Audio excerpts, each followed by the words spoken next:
कधी कधी आयुष्यातले सगळ्यात सुंदर मोमेंट्स प्लॅन केलेले नसतात. आज आम्ही निघालो होतो एका खास मिशनवर, सरप्राईज भेट देण्यासाठी माझ्या मुलीसाठी. अचानक ठरलं आणि आम्ही निघालो मुंबईच्या दिशेने. वाटेत गर्दी तर होतीच. कात्रज बोगदा पार करून आम्ही पुढे निघालो. जेथे उत्साह असतो तेथे अडथळे काही थांबवू शकत नाही. लोणावळ्याचा नजारा पाहत आम्ही निघालो आणि संध्याकाळी 7 वाजता आम्ही मुंबईमध्ये पोचलो. लाईट्स, गाड्या आणि तो खास मुंबईचा वेग. रात्री थोडं जेवण केलं आणि मग ठरलं आजची रात्र मुंबईत घालवायची. सुरुवात तर केली आणि आम्ही निघालो.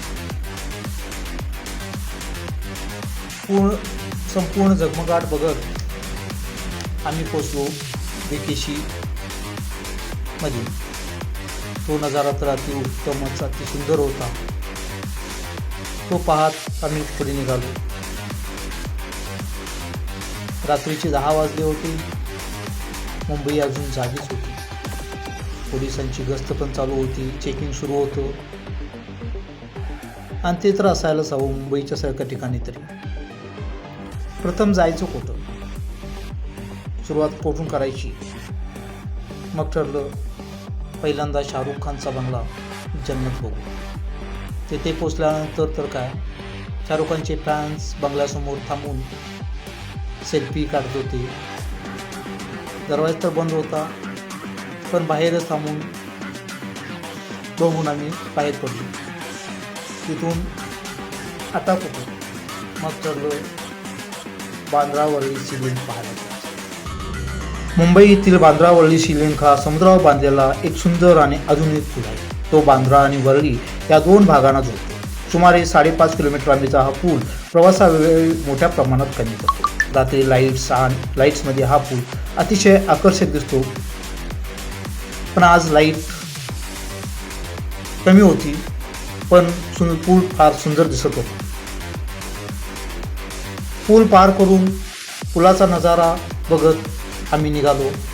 वाटेत आम्हाला जायचं होतं आम्हाला कोस्टल रोडला, पण वाटेत रेमंड्स, अंबानी हाऊस आणि लोढा हाऊस पाहायला मिळाले. लांबूनच त्यांचं बघून आम्ही निघालो कोस्टल रोडला. कोस्टल रोडला जाताना तर असं वाटत होतं जणू आपण समुद्राच्या आतून जातो. मुंबईतील कोस्टल रोड हा समुद्र किनाऱ्यालगत तयार केलेला आधुनिक रस्ता प्रकल्प. यामध्ये काही भाग समुद्राखालील टनेलमधून जातो, जो खूप अनुभव देतो. हा रस्ता ट्रॉफिक कमी करण्यासाठी आणि प्रवास जलद करण्यासाठी बनवला आहे. रात्री इथून दिसणारा समुद्र आणि लाईटचा नजारा खूप सुंदर दिसतो. हा आहे मुंबई कोस्टल रोड, समुद्राच्या काठाने आणि टनेलमधून जाणारा रस्ता. प्रवास जलद आणि नजारा एकदम भन्नाट.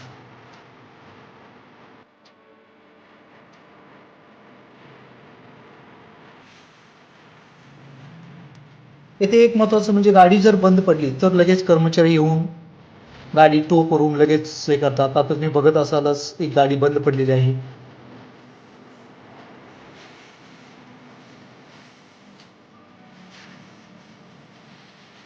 प्रथमच मी मुंबईत फिरण्यासाठी, मी मुलीला भेटण्यासाठी आलो, पण त्यापैकी हा नजारा पाहायला मिळाला. खरोखरच अत्यंत सुंदर असा हा पूल रस्ता बांधलेला आहे.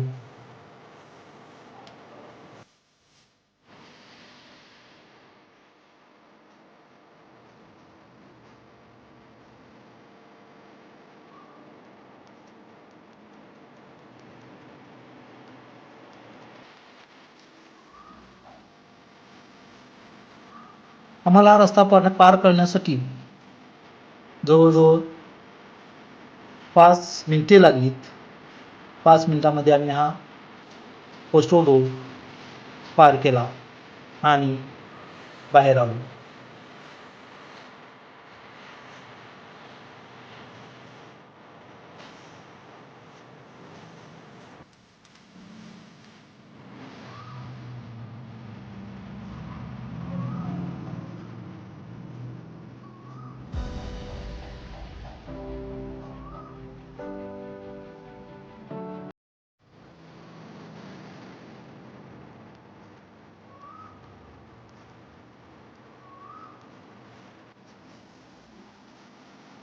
कोस्टल रोडमधून बाहेर पडल्यानंतर आता जायचं कुठं. मग ठरलं की आपण आता मंत्रालय बघत गेट वे ऑफ इंडियाकडे जाऊ.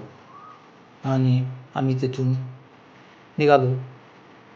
मंत्रालयाच्या अलीकडं मस्तपैकी मांजरांची बैठक भरलेली दिसली. छान वाटलं. आणि मग मंत्रालयाचा परिसर खूप वेगळा दिसत होता. तो पाहत आम्ही पुढे निघालो. वाटेत भरपूर ठिकाणे भेटली. ती बघत बघत गाडीतून आमचा प्रवास चालला होता आणि पोचलो आम्ही गेट वे ऑफ इंडियावर. ते ताज हॉटेल आणि समुद्राच्या काठावर असणारे ते आपले गेट वे ऑफ इंडिया. तिथून आम्ही निघालो आणि मग लायब्ररीवर भरपूर गर्दी दिसली. सुंदर असं होतं. त्यानंतर पुढे गेल्यानंतर आम्हाला रिझर्व्ह बँक ऑफ इंडियाची इमारत दिसली.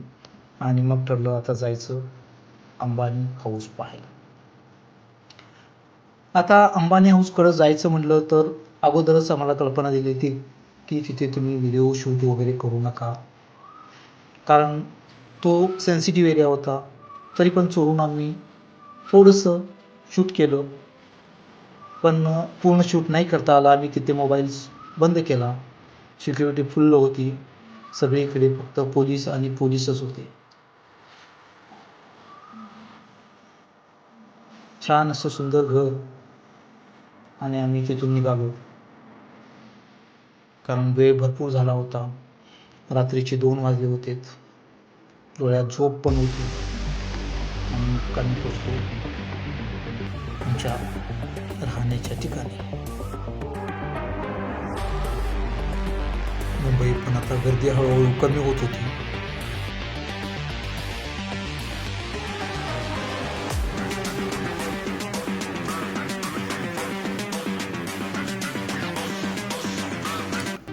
दुसऱ्या दिवशी सकाळी तो मोमेंट ज्यासाठी सगळा हा प्रवास केला होता, मुलीला भेटायला जायचं. तिला काहीच कल्पना नव्हती आणि तिला आम्हाला सरप्राईज द्यायचं होतं. सकाळी सगळं आवरून आम्ही निघालो तिला भेटण्यासाठी. दरवाजावर टकटक केली आणि दरवाजा उघडला. सरप्राईज. रविवार असल्यामुळे सगळी झोप अजून उठायची होती. तिने पाहिलं आणि मला ती येऊन बोलवली. कधी कधी लांबचा प्रवास फक्त एकाच माहीतसाठी असतो आणि तो कायम लक्षात राहतो.